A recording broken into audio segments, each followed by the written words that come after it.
Hello, I am so happy to be here. So many familiar faces.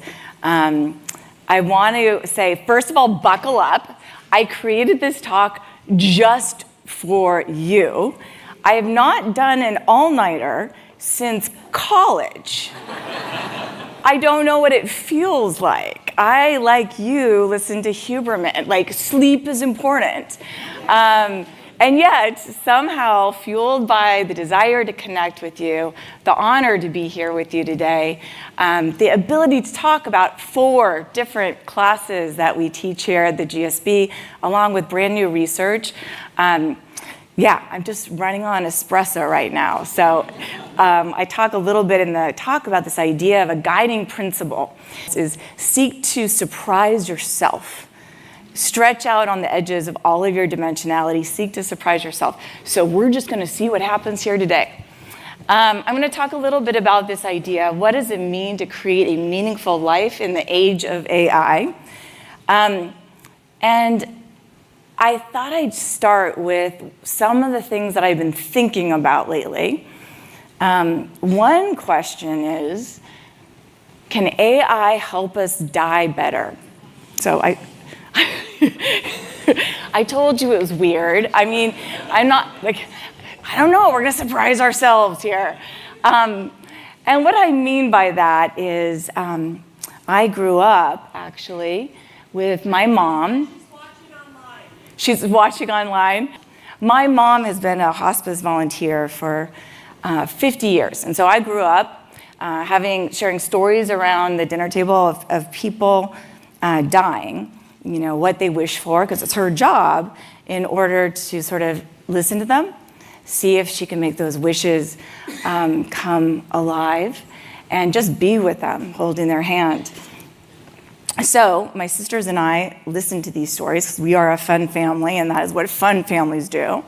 And we'd hear these stories about regret, but also the sheer exuberance of a life well lived. So I wanted to share with you a few of the regrets or wishes that many people did mention in those last days that my mom would share with us.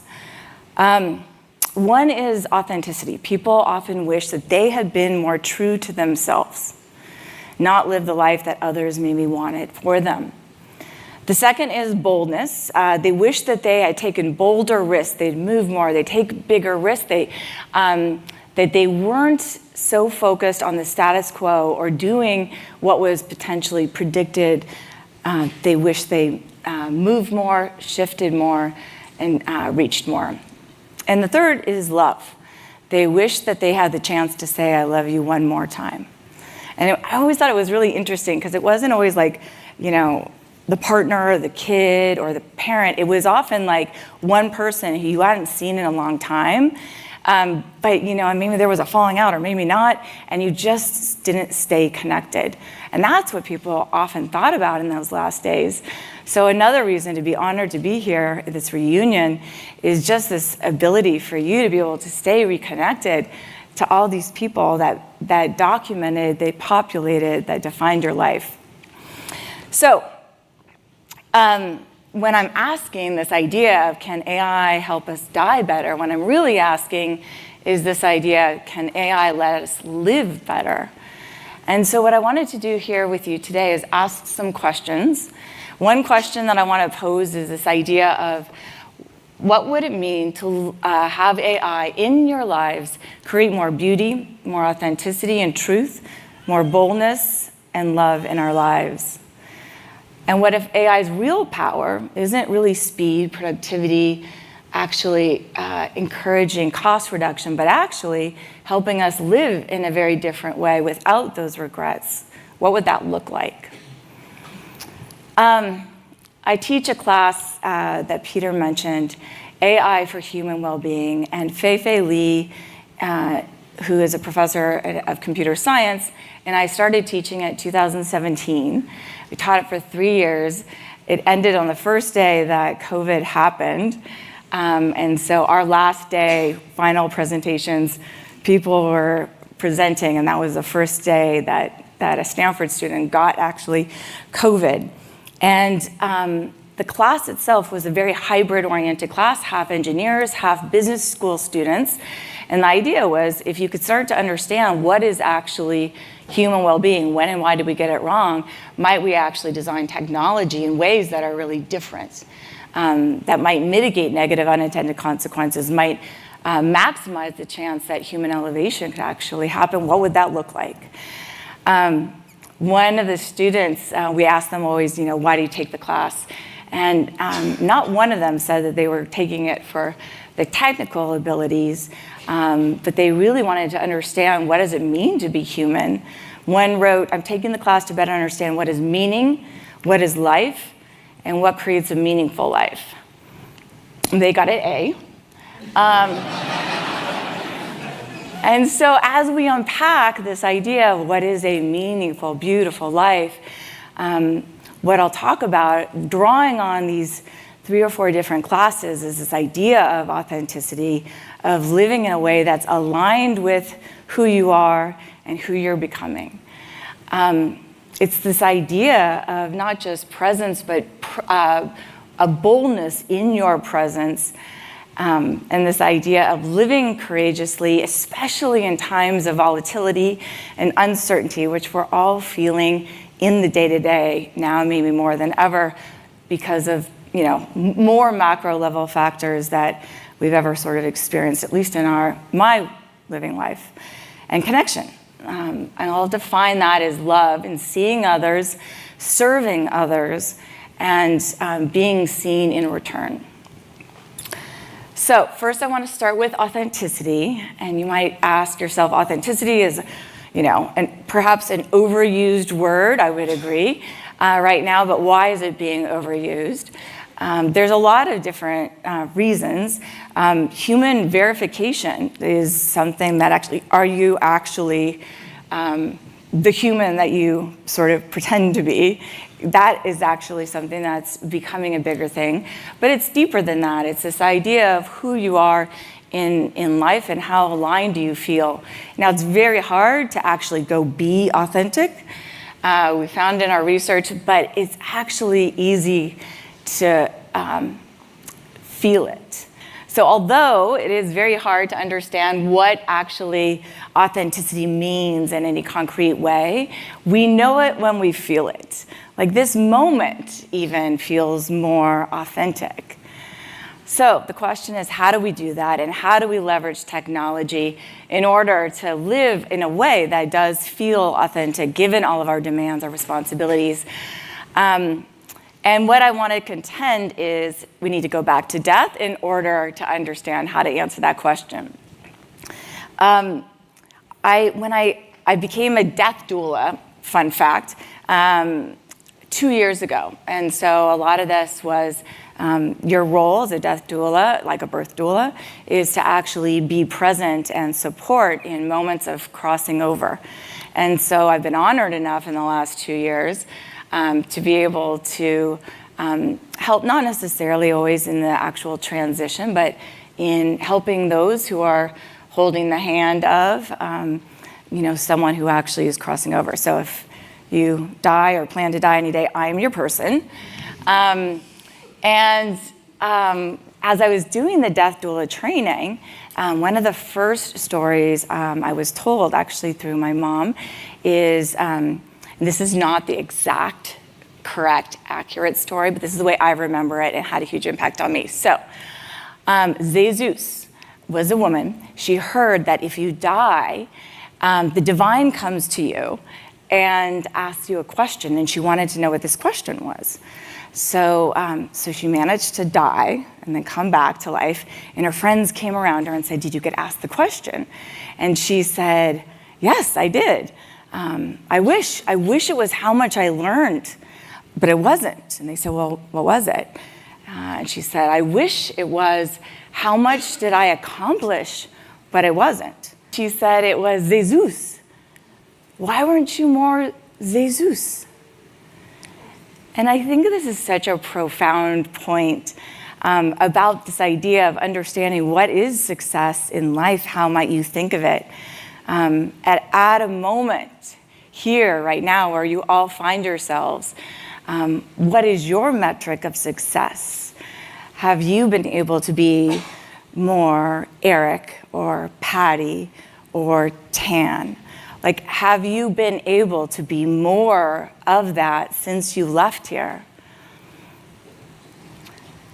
This question of authenticity suggests that if you think about ways that allow you to live in alignment with the things that are truest to you, it allows you to think in very different ways. I love this quote, which is, at any moment you have a choice to make that either leads you closer to your spirit or further away from it. One of our TAs, Abhi, he said in a talk here at Stanford, he's like, I don't know if it's change lives, change organizations, change the world, but maybe the best way to do it is to change the moment. And so in this moment, you have this choice of how to show up and to be more, Brent or whoever you find yourself to be. Now the question is, back to AI, how do we think about technology at this moment of time that allows you to be more you? And part of this is about knowing your own story. So I've been in a ridiculously lucky place to have been able to teach another class, Humor, Serious Business, for the last 10 years with Naomi Bagdonis. Everyone say, hi, Naomi. And Connor Demon-Yeoman, who it's just been a joy. Like, I am constantly amazed that we get this job, that we get to teach what we hope to teach, that we get to be more Jennifer, we get to integrate in research in ways that hopefully connect with students that feel authentic. It's such an honor, this field. Anyway, Humor Serious Business is one of those classes that I feel lucky enough to teach every day. Here's the teaching team right here, and we've got Malika and Kaden and John, who are teaching team members. What's happened, not just in my lead Power of Story class, in our new type of leader class, but in this Humor Serious Business class, someone on the teaching team will go, well, I'll just create a custom bot for every homework assignment. So we have started shifting. Now, if you think that as a teacher, you spend 80% of your time giving the same sort of feedback you did last year, even if the class is quite strong, it's still very similar feedback, 20% of your content is truly elevated or it's new to you. And the question becomes, how do you shift that so that the teaching team members and the students have the flip ratio so that we're doing 80% more elevated work because we're here to connect with our students, not to do the same sort of thing. And so how do you shift from 80-20 to 20-80, and how does that affect the teaching team, and how does that affect the students? So in this case, we got John and we have Connor, and they go create custom bots. And now the students have the opportunity to, well, first of all, we asked them first, like, how many of you are using AI to help assessments? Like, shockingly, I'm sure that 15% were lying. There's just no way that is not 100%. And then when you say, okay, well, why are you using AI to help? A lot of it is ideation. A lot is helping or coaching or thinking of these technology tools in ways that augment, don't necessarily eliminate cognitive thinking. Now, we can debate this a lot, but at least from a self-report and word cloud perspective, there's a lot of ideation that comes along with this. So the question is, how do we take all of our content, our book, our decks, our final projects, our homework, you name it, all of our cases, and then create, our custom bot for the class? And so if you think about what that looks like, you're starting to share what we call signature stories. In fact, students are right up here at CEMEX. If anyone wants to come on May 27th, you can. You can sit here. And it's the best 6 hours of my life, honestly, each year. These are 1-minute signature stories that students share that are meaningful stories that are laced with levity.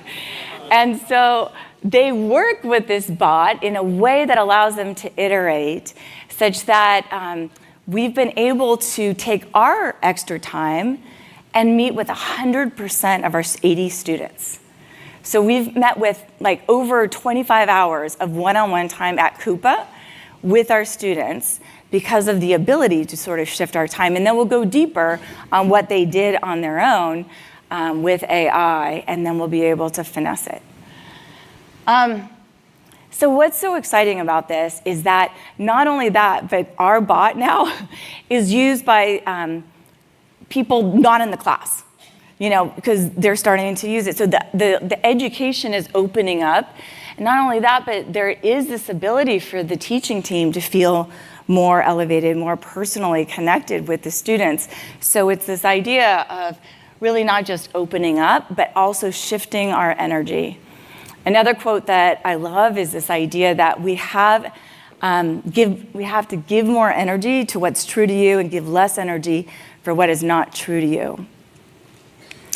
The other thing we do in the class is we have, this is brand new by the way, we have what we call a leadership handbook. So the students get a prompt, and so Connor created this GPT Pro prompt to use deep research. By the way, if anyone wants this, I'll give you the deck, we'll figure it out, or you can just email me and I'll get it to you. But there's a pretty sophisticated prompt. The students get that, and then they start creating their own leadership handbook that allows them to better understand what is authentic to them. So one example is my leadership handbook is here. I've got, you know, my bio with a little bit of levity. We've got my values, words that are important to me. We've got my guiding principles. My humor style, if you go to humorseriously.com, you have a style, and it talks about how does humor show up for you. And then there's all the sources where this deep research mined. And then once you get that back, you obviously say that's not authentic to me, or that was my past self, not my current self, and then you edit it. And that exercise is interesting in its own right. Not only that, but the students actually get to know all of the guests. Last week we had Adam Silver from the MBA, Deb Cupp, president of Microsoft, Bob Sternfels, who Peter saw, CEO of McKinsey, and Wyman Howard, the former head of the Navy SEALs. Those were the 4 people in the class. You can't imagine the ability and the thirst for the students to get to know these leaders.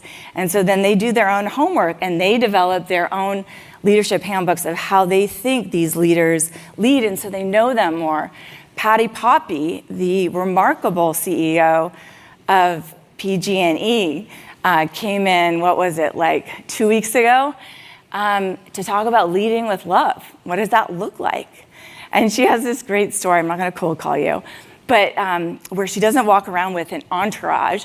When she started becoming a CEO of PG&E, people were like, "Where are your people? Where are your people?" And she's like, "You are my people. You are. We are together." And these small little signature stories illuminate what does it mean to lead with love, one of her guiding principles. So the students now know the leaders in such intimate ways. So if anyone wants to open up the class and like have that content and start playing around with the bots here, we have an invitation to do so. You can also, all of our material is something that we hope can open up a little bit and democratize a lot of the bespoke learning here in ways that can be elevating more generally. So in a world increasingly shaped by systems that predict and optimize and calculate, this idea of authenticity makes us unpredictable in the best way. How do we use technology, in fact, to be able to enhance what is true to us? All right, boldness. What's really important about boldness is to understand it's not about being courageous. It's really just about being open to change. There's a strong misperception that it's this idea of being perfect and strong all of the time, but in fact, having the conviction to manifest that authentic version of yourself in the world in which you want to inhabit is, in fact, what is bold. I would say that being in education right now, being at Stanford, is, in fact, bold.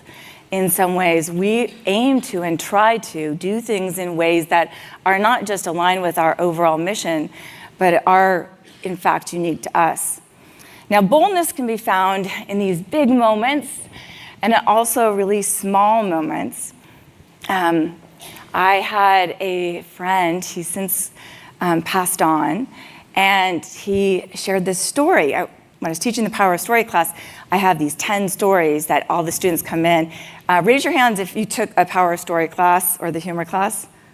Okay, so you might remember this. But there was like a set of 10 signature stories that leaders would come in, and Bill Meehan was one, and the students would pick, like, I want to hear that story, that story. And so he shared this one story of he went through a divorce, had been married for quite a while. It was in Paris, and it was the first moment that he saw a woman in a Parisian cafe, and he got up the nerve to try and talk to her.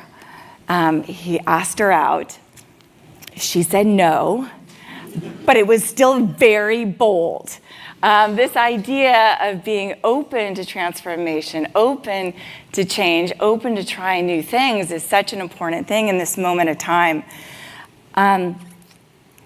There's research to show that this is harder to do than you think. So in one set of studies by my co-authors, they asked individuals, how much have you changed in the last decade? And looking back, people said, I've changed so much, my personality, my values. Then, right after that, they said, how much will you change in the next decade? And immediately, people said, no, I won't. I'll be myself, my own authentic self. Right after, they said, change so much. Humans are not necessarily rational. Certainly, people don't have this innate capability to easily imagine how much we have the ability to change in the future. Even neurologically, when we imagine change, the neural structures associated with fear and fight and flight get activated. So humans are not necessarily built to really enjoy change. And so the question is, how do we get over that? Now, the reality is our research shows that people are able to change significantly. In fact, in 13 million data points, my co-authors, Cassie Holmes and Sep Kanvar, and I wrote a computer algorithm program that combed the blogosphere for all mentions of I feel and I am feeling. And so we did a semantic analysis that would basically grab the data of I feel happy and excited, I'm at the Stanford reunion. I feel calm and peaceful or tired and did a pulled all-nighter, where's my coffee, and I feel blank. Now, because blog-based data, which is the data source for this large-scale study, has ages associated with it, we could basically cut the data across age. So the way to read this slide is we start out simple. Raise your hand if you have a 12-year-old, 14-year-old. Okay, when you say, how are you doing, they say, fine, yeah. Like, what you do today? Nothing. All day, you did nothing.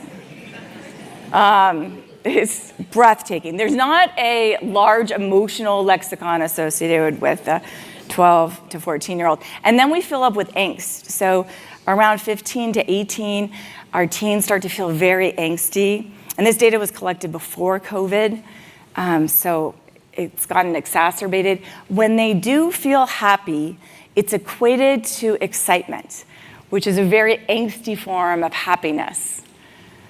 And then we have feelings of confinement around 18, 19, 20. They start to feel like they don't know themselves. Others don't see them. And they don't have the ability to know where necessarily are they going. And then we leave those feelings behind to go conquer the world. 22, 23, 24. Now, money, power, status, and the ability to get those things tend to correlate with happiness. Before gradually trading that ambition for balance. And now they start at 30, start going like, well, I overshot there. I haven't worked out in 10 years. They started blogging about their bodies because at 35, they've gone downhill dramatically without them knowing. I'm not saying you look fantastic. But, and then they started blogging about their children, and they're only as happy as their least happy child. And an evolving sense of connectedness for which they feel grateful, happy, calm, and blessed. And it's not that people die at like 60, it's just that sample sizes get really small, so don't worry. And so the meaning of happiness and how much we change is dramatic. Every 5 or 10 years, we're changing in such fundamental ways that, in fact, what actually lights us up, what brings us happiness, what's actually correlated with deeper sense of happiness is shifting really dramatically. There are people here, if you all just close your eyes and think, oh my God, when I was here or in Littlefield, what was I like? I wanted to share a few of Naomi's friends who are here, and these are all individuals who a few years ago she went, I think, camping with. And these were all of the colleagues, and these are all the new beings.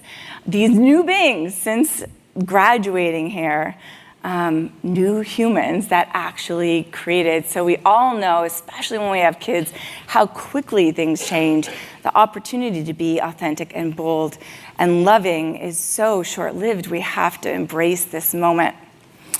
So the question is, how can AI help with this? How can it help us be more open to change? One thing we do in our AI for Humanity Solving the Unsolvable class, which is a class that was born from the class with Fei, but we'll teach it in January.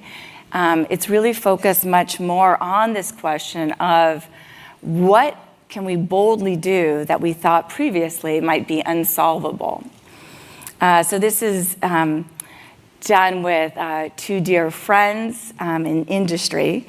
And when I shared with them as we were starting to prep this class for next January, what some of the biggest challenges that our previous students in the AI class said, you will see that those biggest unsolvable problems were all over the map. They came from this idea of hunger, inequality, education, learning, this opportunity to think about deforestation, climate.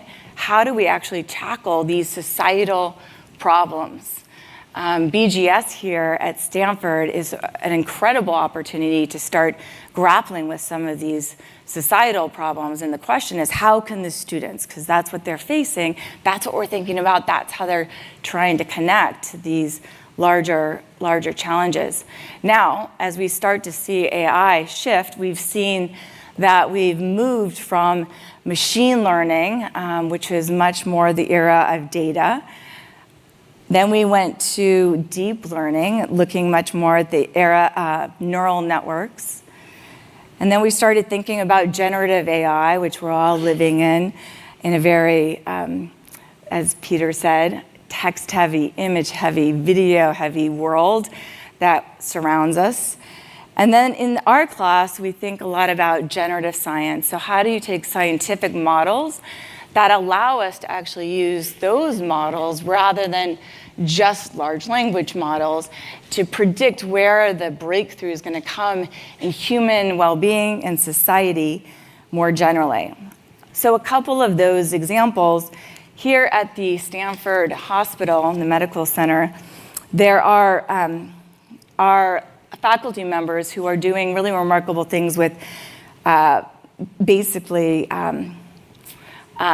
labs where they have AI that are working as lab, essentially in the lab to identify and break through not just cancers, biomolecules, abilities to understand what are even rare diseases looking like.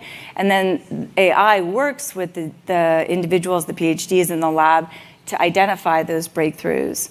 Another example is Dr. James Evans at University of Chicago will use AI models to predict, again, like what I do, what a lot of us do, social science models that predict human well-being, for example, and they'll look at thousands upon thousands of research papers, something that would take me thousands and thousands of years, and they'll look at conferences and unpublished papers and neglected spaces across different adjacent ideas in order to come up with hypotheses and then in time experiment and actually test those hypotheses.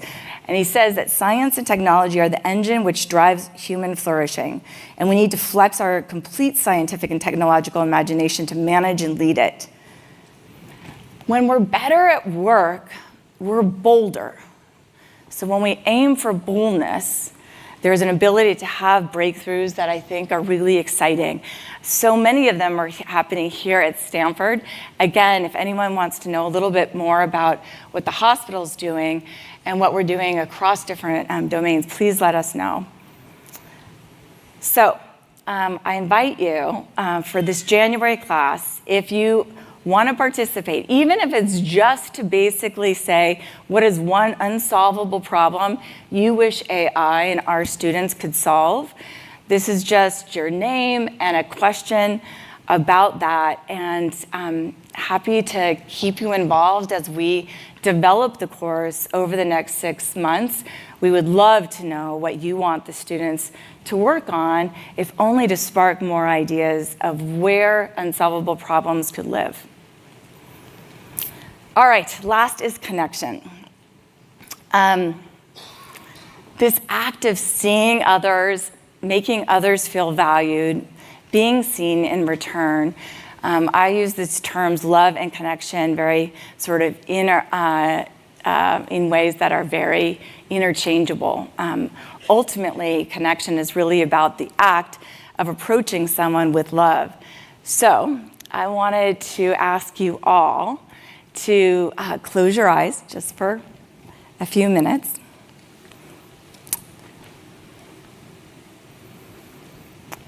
Now I'm going to ask you to take a deep breath in for 5 seconds or so, and then take a slow breath out and let your body begin to settle. Now I want you to bring to mind, as you're breathing in again, someone who's loved you deeply. Picture them standing in front of you. As you breathe out, see their eyes and their smile. Breathe in. Imagine the way they look at you, their face, how they look. And notice how you feel right now. In this moment, you feel seen and fully loved. And breathe out. As you start to breathe in, one last time, I want you to recall a beautiful moment you shared with them. Let yourself linger there and let it soften you. And as you breathe out, let that feeling live in your chest,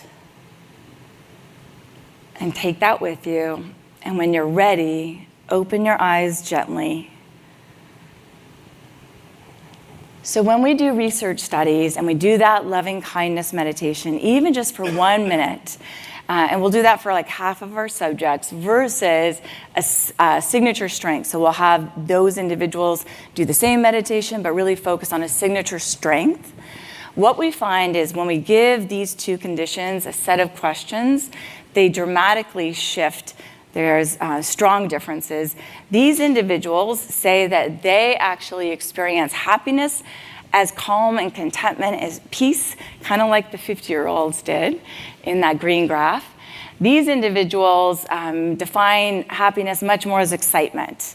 And they want to feel good, and pleasure is more important. These individuals are much more likely to do pro-social things. So there's other researchers that watch what these individuals do. They're more likely to give up a seat at a bus to someone else than this set of subjects. Kids that are trained on loving kindness meditation are much more likely, about 23% more likely, to give away their stickers.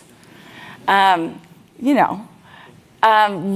when love exists, grace follows. And so the question is, while AI cannot bridge all of our differences or heal our deepest wounds, it can help us to show up with more grace. So this has implications, right? What if someone just sort of steals your lunch? You're in the lunchroom, someone steals your lunch, where do you go? And you can kind of think about yourself moving from like this idea of, I am furious, like leaving that note, to like this idea of, I'm sensing a growth opportunity for both of us. Personalized AI tools can help you show up thoughtfully. My AI assistant knows that I like to ask questions like, instead of what do you do, what do you love to do? It knows that instead of saying, thank you for your ideas, I like to say, I love what you did, thank you. I never like to sign off with best. Best is quite literally the worst. There's nothing like, I respect you vaguely, that is like captured in best. I see one of my sons, the one I love the best, back there. Have I ever signed off with best? Do I ever sign off with anything but? There we go. Oh, I got another one. Let's go. I like how you like bookended it. That's really like beautiful. Fun fact. So not only is my family trained on always signing love, I remember Andy, my husband, he's like, I'm always going to sign off with love. And I'm like, no. Like, you can just do like heart or like L. And so he's like, okay, but text too. I'm like, it got so bad that our kids started like in high school accidentally, because they weren't like thinking while they were texting, they would just send their friends like, love you. And so it spreads, right? I mean, this is good stuff. This idea of what is love, at the end of the day, I'll argue that so much of this is captured in this idea of living a beautiful life, one of authenticity, boldness, and connection. I wanted to share another story. This is Safi Bakal. And he's a friend of mine. During COVID, we decided to get together and do these weekly Zooms. He's in Boston, and he wanted to talk about happiness because he thought that was a lot of the research that we did. And I said the research by Iris Moss and others shows that when you talk about happiness once a week, like what was your happy moment, you'll actually get less happy because you have higher expectations. It's this very ironic effect. And he's like, well, what do we do? And I said, well, let's talk about what is a beautiful moment. So beauty is often ascribed to a person, an object, an art piece, a thing, right? We often associate it with aesthetics. But in fact, you could think of it as a moment, an experience that you have. So I'd like you all to close your eyes one more time and just think back in the last week, what is a recent beautiful moment that you had? Does anyone have anything that came to mind you'd be willing to share? Raise your hand. Okay, we've got one volunteer. Is there someone over here? Oh, we've got one in the back. I wanted to. Thank you so much. Let's see. Do we have? Yes, perfect. I think there was someone there. What's your name? Hello. Oh goodness, I shouldn't have raised my hand. Oops. Okay, my 7-year-old was having a complete. Wait, what's your first name? Hi, I'm Shabani. Hi, Shabani. Class of 2010. My 7-year-old. Woo woo! Let's go. Ow! My 7-year-old was having a complete meltdown. I have 3. And she's the one who likes to seek vengeance and try to raise the earth if anybody has ever tried to wrong her.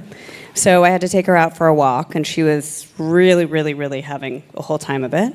And she and I just kind of walked around the block, and then she had this moment where she looked up at me. She's like this big. And she just paused, and I could tell she felt completely seen. That felt very important to me and made me feel very, very happy. Oh, I love it. I love it. First of all, when people share these beautiful moments, and hopefully we'll have another volunteer in the back, they remember, it's visually vivid. Like you remember probably what your daughter was wearing, like the moment, how you felt in that moment. Bill Hader was breaking in that moment. There was something very beautiful and real and authentic about it. And these moments are much more memorable. I'll talk about that in a second and why that's so from a neurological and a social psychological angle. Is there another beautiful moment in the back? I saw someone over there. Thank you. And shout out your name and your year. Ilana, also 2010. I guess we're representing. It was yesterday, just my roommate from first year. We hadn't seen each other in 4 years, hugging. It was just the moment of hugging. Oh, I love it. There was a new faculty member, David, when I asked him what's a beautiful moment, he goes, I remember walking in the GSB, the faculty office buildings, and I walked in and I just saw my first colleague and we hugged, and the awe that I felt in that moment, it was so simple, it was so innocuous, it might have felt, mundane, but there's a moment in electricity and authenticity, and again, the visual vividness, the sensorial touch oftentimes transforms very mundane moments into something that could, in fact, create awe. Our research, and Dr. Keltner's and others' research shows that when you feel awe, it's when you feel small and the world feels big and you are in awe. But it's often like when you go to Yosemite, it's when you have a sunset, it's something that's, a tornado's coming at you. What's powerful about beauty is that you can find a beautiful moment in the smallest of moments with your daughter, with your roommate, and I encourage you to just take these next 2 days and just write down what those beautiful moments were as you reconnect and start to think about what might it look like to actually create a journal of beautiful moments, or find a friend here, and on Sundays for the next year, just share a beautiful moment on a Sunday. You can just take a picture, or you can go through your camera reel. It's so easy, and you will feel closer to that individual. We show in our research, this is work with Yu Ding, Su Chi Wong, as well as Louise Yu, who's a PhD student here. We put people through a month-long study, and we'll connect with them either every day or 2 or 3 times a week. And we'll either put people in a beautiful condition where you're experiencing these beautiful moments and they're sharing them back with us, or happy moments. Now, you think these are both very positively valent moments, but they're extremely different. What we find over time, and the effect increases substantially, is that over time, these individuals not only increase in their everyday mindfulness and self-awareness, like I feel like I know myself more, but they also report 20% greater memory accuracy 2 months later of those moments. You know how memory slips and time fades and we don't really remember what we did, last week? These moments are an antidote to that flaw in the human conditioning. And we have enriched perceptions, because where, for example, happy moments are seen as positively valent, beautiful moments are visually vivid, sensorially tagged, and so neurologically, we know where to go when we start to think of those moments. Beauty isn't about perfection. In fact, you could argue that beauty is the antidote to perfection. It's about presence. It's about the feeling of being deeply alive. In all of our studies, when we ask people, do you want to stay in that moment? People disproportionately say yes. So the question is, how do we make love visible in how we live, lead, and connect? Sustainable human behavior is a class that I teach with Su Chi Wong. And what we do in our class, it's a compressed class in 3 weeks, is we have the students get in groups of 4. It's like 2 Stanford Door School students and 2 GSB students, so they don't know each other. They're in a little WhatsApp group, and they share every day a beautiful moment with each other. It accelerates how close they are and the project they're going to work on. So they go through the Stanford campus experiencing these beautiful moments. And so we pulled together that data set and they start to analyze it, and you start to get at the sentiment of what they're experiencing when they're experiencing these beautiful moments. And beauty, by the way, is not always positive. Like, there's a lot of crying or hard discussions or challenging conversations. I'm not saying it's Pollyanna, it is not.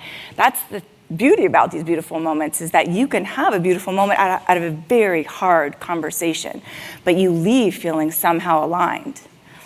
Anyway, we'll take all of that data and we'll put it into DALL-E, and they start to create art and visual images of what is a beautiful experience.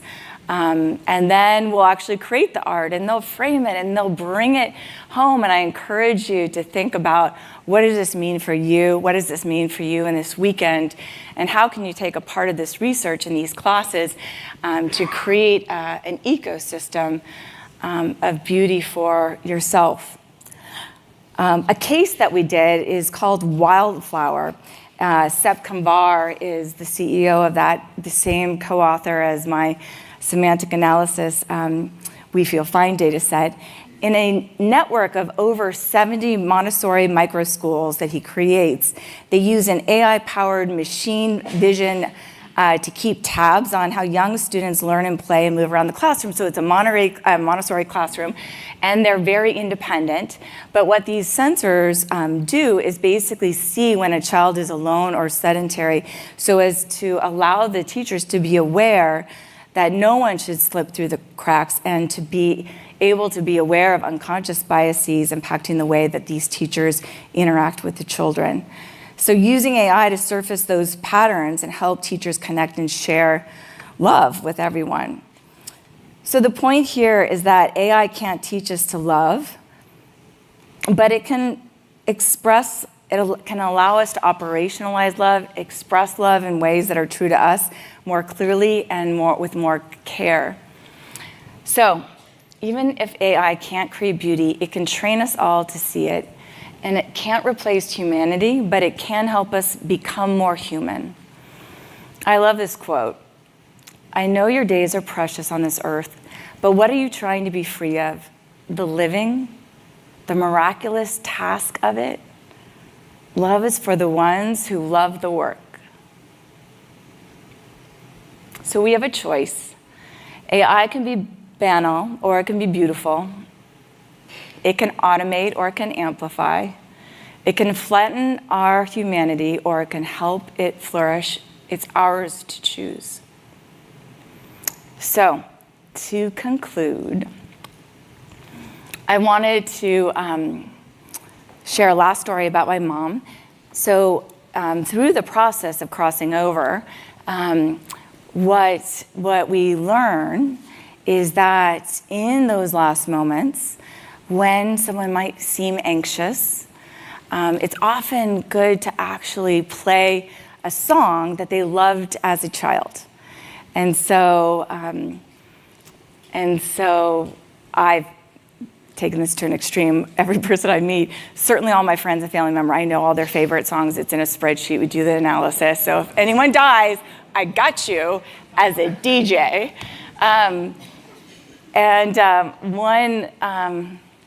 One other thing that we learned is that, the sense of sound is the last to go. So even if they're in a coma, talking to them is actually quite productive. They can hear you at some level.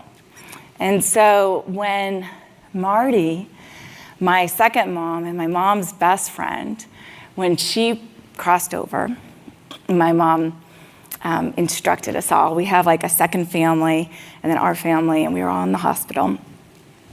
And we put our hands on Marty with these little sort of false gold. She has go to Tahoe and dig in rivers and find fool's gold there. So we had little fool's gold and a heart on her. And so we were all holding hands, and my mom knew that that Marty's favorite song is This Little Light of Mine. And so we all started singing it. And how many of you know this song? Okay, so you know how it's this little light of mine, I'm gonna let it shine. Now, our family is tone deaf, so it was truly, truly bad. But it felt like she loved it because she crossed over smiling. And this idea of knowing when AI is not too useful, when your human presence holding your hand, singing poorly, is in fact the antidote to technology that can go awry, when we have the choice to put down the phone, put down the technology, and just be and change that moment. That is the honor of being human. So I wanted to leave you in this incredible next weekend that you have with this idea of when you go into a room, see if you feel authentic. If you're wondering whether to take a risk, take that risk, even when it feels uncertain. It will always be at least a good, funny story, which will then color your lives with I can't believe I did that. Yeah, don't blame me. I'm just saying, it's on you. I'm just saying that, go for it. And this idea of love. It doesn't necessarily need to be verbally expressed. You feel it when someone looks at you in your eyes and you feel seen, unconditionally known and loved. So if we use AI to deepen our authenticity, embolden our choices, and strengthen our connections, then we'll expand what it means to be human. Thank you so much. I love you.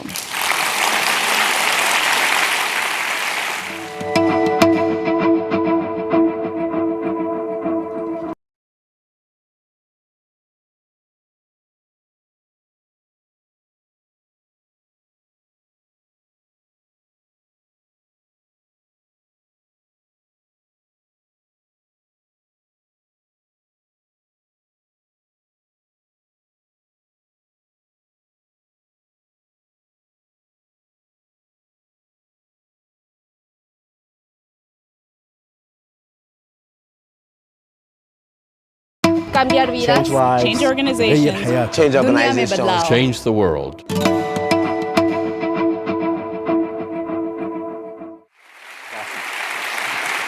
you.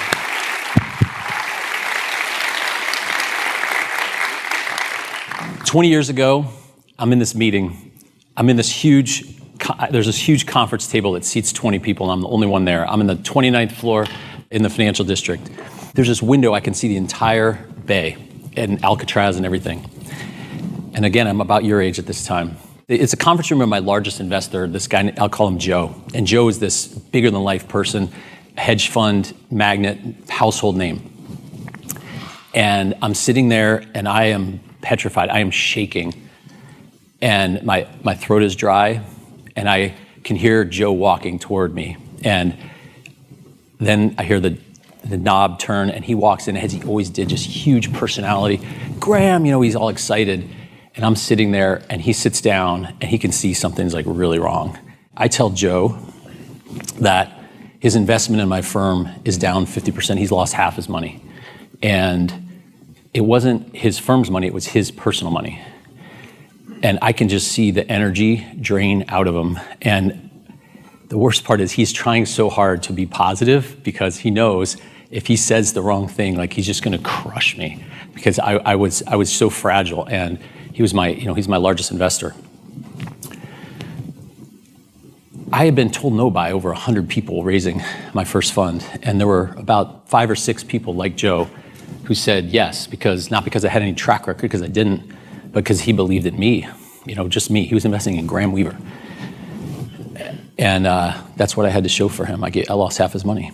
And it was the worst day of my career at that point and even to this day. The thing that I thought I knew about investing back then, it was all wrong. What I thought I knew at the time was rule 1, don't lose money. And rule 2, never forget rule 1. So I spent all that time just playing small, just trying to protect my downside, trying not to lose really hard. So we bought businesses at a discount to their net asset value. And even when things went right, it didn't go that right. But there were 3 times I wrote literally in an investment memo that it is mathematically impossible to lose money on this investment. And we lost money all 3 times. So what I learned is that it's kind of like, imagine you start dating, and your only purpose of dating is not get your heart broken. And you're gonna have 1 foot in and 1 foot out. And even if you have a good date, it's not going to be that great because you're not really in it. But the more likely outcome is you're going to guarantee the very outcome you're trying to avoid, which is you're going to get your heart broken. And so I started deciding over the next 30 years, I started realizing that was 180 degrees from what I should be doing in investing. That no matter what you do in this life, like if you're going to invest, there's going to be downside. You're never going to get that to 0. You can reduce it maybe a little bit, but the more valuable part and the magic is what can you do on the upside? You know, what can go when it goes right? You know, in class I write, assume success. What happens if things go well? In 30 years of being a professional investor, I can summarize great investing in a single word, which is asymmetry. And you are looking for the biggest possible outcome relative to your risk. And your risk typically